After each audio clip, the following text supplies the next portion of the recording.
হাদিস ৩৩৬। আনাস ইবনে মালিক রাদিয়াল্লাহু আনহু বলেন, আবু যর রাদিয়াল্লাহু আনহু বর্ণনা করতেন, রাসূলুল্লাহ সাল্লাল্লাহু আলাইহি ওয়াসাল্লাম বলেছেন, মক্কায় থাকাকালীন এক রাতে আমার ঘরের ছাদ বিদীর্ণ করা হলো এবং জিবরাইল আলাইহিস সালাম অবতরণ করে আমার বক্ষ বিদীর্ণ করলেন। তারপর তা জমজমের পানি দিয়ে ধৌত করলেন। অতঃপর জ্ঞান ও ঈমানে পরিপূর্ণ একটি স্বর্ণপাত্র এনে আমার বক্ষে ঢেলে দিলেন। তারপর তা বন্ধ করলেন। তারপর তিনি আমার হাত ধরে আকাশের দিকে নিয়ে গেলেন। যখন আমি নিকটবর্তী আকাশে উপনীত হলাম, তখন জিবরীল আকাশের দ্বাররক্ষীকে বললেন, দরজা খোলো। সে বলল, কে? জিবরাইল বললেন, আমি। সে বলল, আপনার সাথে কেউ আছে কি? তিনি বললেন, হ্যাঁ, আমার সাথে মুহাম্মদ সাল্লাল্লাহু আলাইহি ওয়াসাল্লাম। সে পুনরায় বলল, তাকে কি ডাকা হয়েছে? তিনি বললেন, হ্যাঁ। তারপর আমরা নিকটবর্তী আকাশে আরোহণ করে দেখি, সেখানে একজন লোক বসে আছে এবং তার ডান ও বাম পাশে অনেকগুলো লোক। সে ডান দিকে তাকালে সে হাসে এবং বাম দিকে তাকালে কাঁদে। সে বলল, খোশ আমদেদ, হে পুণ্যবান নবী, হে পুণ্যবান সন্তান।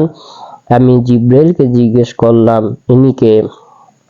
তিনি জবাব দিলেন, আদম আলাইহিস সালাম। ডানে ও বামে এগুলো তার সন্তানের আত্মা। ডান দিকের গুলো জান্নাতি এবং বাম দিকের গুলো জাহান্নামী। এজন্য তিনি যখন ডান দিকে তাকান হাসেন এবং যখন বাম দিকে তাকান কাঁদেন। তারপর তিনি আমাকে নিয়ে দ্বিতীয় আকাশে আরোহণ করলেন এবং দ্বাররক্ষীকে বললেন, দরজা খোলো। সে তাকে প্রথম দ্বাররক্ষীর ন্যায় জিজ্ঞেস করল, তারপর দরজা খুলল। মতান্তরে আনাস রাদিয়াল্লাহু বলেন, তিনি আবু যর বলেছেন, নবী সাল্লাল্লাহু আলাইহি ওয়াসাল্লাম আকাশসমূহে আদম, ইদ্রিস, মুসা, ঈসা ও ইব্রাহিমের সাথে সাক্ষাৎ করেছিলেন, কিন্তু তিনি আবু যর তাদের নির্দিষ্ট অবস্থানের কথা বলেননি। শুধু এতটুকু বর্ণনা করেছেন, নবী সাল্লাল্লাহু আলাইহি ওয়াসাল্লাম আদমকে নিকটবর্তী আকাশে এবং ইব্রাহিমকে ষষ্ঠ আকাশে দেখেছিলেন। আনাস বলেন, জিবরাইল আলাইহিস সালাম নবী সাল্লাল্লাহু আলাইহি ওয়াসাল্লামকে নিয়ে ইদ্রিসের নিকট পৌঁছলে তিনি বললেন, খোশ আমদেদ, হে পুণ্যবান নবী, হে পুণ্যবান ভ্রাতা। আমি বললাম, ইনি কে? তিনি জানালেন, ইদ্রিস আলাইহি ওয়াসাল্লাম। তারপর মুসা আলাইহি ওয়াসাল্লাম এর নিকট গেলাম। তিনি বললেন, খোশ আমদেদ, হে পুণ্যবান নবী, হে পুণ্যবান ভ্রাতা। আমি জিজ্ঞেস করলাম, ইনি কে? তিনি জানালেন, ইনি মুসা আলাইহি ওয়াসাল্লাম। তারপর ঈসা আলাইহিস সালামের নিকট গেলাম। তিনি বললেন, খোশ আমদেদ, হে পুণ্যবান নবী, হে পুণ্যবান ভ্রাতা। আমি বললাম, ইনি কে? তিনি উত্তর দিলেন, ঈসা আলাইহিস সালাম। তারপর ইব্রাহিমের নিকট গেলাম। তিনি বললেন, খোশ আমদেদ, হে পুণ্যবান নবী, হে পুণ্যবান সন্তান। আমি প্রশ্ন করলাম, হ্যাঁ, ইনি কে? তিনি বললেন, ইব্রাহিম আলাইহিস সালাম। মতান্তরে ইবনে আব্বাস ও আবু হাব্বা আনসারী বলতেন, নবী সাল্লাল্লাহু আলাইহি ওয়াসাল্লাম বলেছেন, তারপর আমাকে ঊর্ধ্বে আরোহণ করানো হলো এবং আমি এমন এক সমতল ভূমিতে পৌঁছলাম যেখানে কলমের খসখস শব্দ শোনা যেতে লাগলো। মতান্তরে আনাস ইবনে মালিক রাদিয়াল্লাহু বলেন, নবী সাল্লাল্লাহু আলাইহি ওয়াসাল্লাম বলেছেন, মহামহিম আল্লাহ আপনার উম্মতের উপর 50 ওয়াক্ত নামাজ ফরজ করেছেন।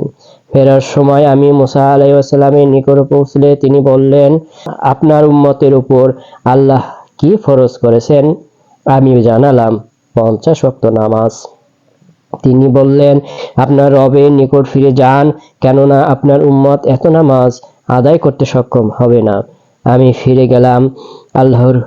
আল্লাহ কিছু অংশ কম করে দিলেন। তারপর আবার মুসা আলাইহিস সালাম এর নিকট ফিরে এসে বললাম, কিছু কম করে দিয়েছেন। তিনি পুনরায় বললেন, আবার যান, কেননা আপনার উম্মত তা আদায় করতে পারবে না। আমি আবার ফিরে গেলাম। আল্লাহ আবার কিছু মাফ করে দিলেন। আমি আবার তার নিকট ফিরে আসলে তিনি বললেন, আবার যান, কেননা আপনার উম্মত এও আদায় করতে সক্ষম হবে না। আমি আবার গেলাম। আল্লাহ বললেন, 5 ওয়াক্ত।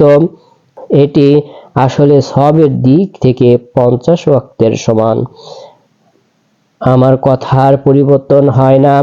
আমি আবার মুসার নিকট আসলে তিনি আবার বললেন, আবার ফিরে যান। আমি বললাম, আমার যেতে লজ্জা করছে। তারপর আমাকে সিদরাতুল মুনতাহায় নিয়ে যাওয়া হলো। তা রঙে ঢাকা ছিল, আমি জানি না তা কি। অবশেষে আমাকে জান্নাতে প্রবেশ করানো হলো। আমি দেখি সেখানে মুক্তার হার এবং সেখানকার মাটি কস্তুরী।